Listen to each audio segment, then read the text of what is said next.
વાત કરીએ કે ડુગોંગ નામનું પ્રાણી છે. ડુગોંગ નામનું મોસ્ટ આઈએમપી ટોપિક યુપીએસસીમાં પૂછાઈ ગયો છે, જીપીએસસીમાં પૂછાવાની સૌથી વધુ શક્યતા છે. ડુગોંગ શું છે? તો ડુગોંગ એક દરિયાઈ પ્રાણી છે. દરિયાઈ પ્રાણી આ એક મેમલ છે. મેમલનો મતલબ શું? મેમલનો મતલબ સસ્તન પ્રાણીઓ. સસ્તન પ્રાણીઓ એટલે કેવા? તો કે એવા પ્રાણીઓ જે સ્તન ધરાવે છે, આંચળવાળા પ્રાણીઓ અથવા તો સ્તન ધરાવતા પ્રાણીઓ.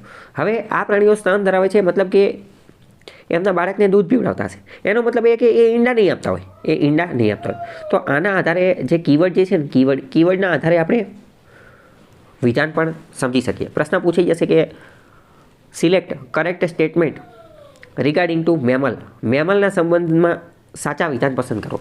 આપી દેશે કે મેમલ જે છે એ સીધા બચ્ચાને જન્મ આપે છે, ઈંડા દ્વારા જન્મ આપતા નથી. વિધાન સાચું પડશે, બરાબર. તો આંચળ ધરાવતા હોય ને એ બધી વસ્તુ. તો ડુગોંગ જે છે એક મેમલ છે અને એ અત્યારે વલ્નરેબલ છે. વલ્નરેબલ કેટેગરીની અંદર આવે છે. રેડ ડેટા બુક, લાલ કલરની બુક IUCNની જે છે એમાં વલ્નરેબલમાં આવે છે. મોસ્ટ ઇમ્પોર્ટન્ટ, દરિયાની અંદર રહે છે તેમ છતાં પણ એ હર્બીવોરસ છે. હર્બીવોરસ એટલે કે તૃણાહારી છે. દરિયાની અંદરનું ઘાસ ખાય છે. દરિયાની અંદરનું ઘાસ ખાય છે. એટલે આને ઘણી બધી વાર સી કાવ, દરિયાની ગાય કહેવામાં આવે છે. સી કાવ, દરિયાની ગાય કહેવામાં આવે છે.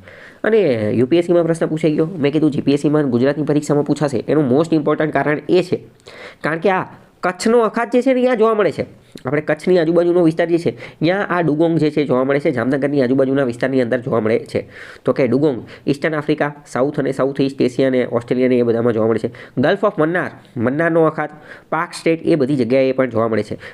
સૌરાષ્ટ્રની આજુબાજુના કચ્છના અખાતમાં પણ જોવા મળે છે. અંદમાન નિકોબારમાં પણ જોવા મળે છે. મોસ્ટ ઇમ્પોર્ટન્ટ પ્રશ્ન કે ક્યાં જોવા મળે છે? તો કે સૌરાષ્ટ્રમાં, કચ્છના અખાતમાં, અંદમાન નિકોબારમાં એ બધી જગ્યાએ જોવા મળે છે.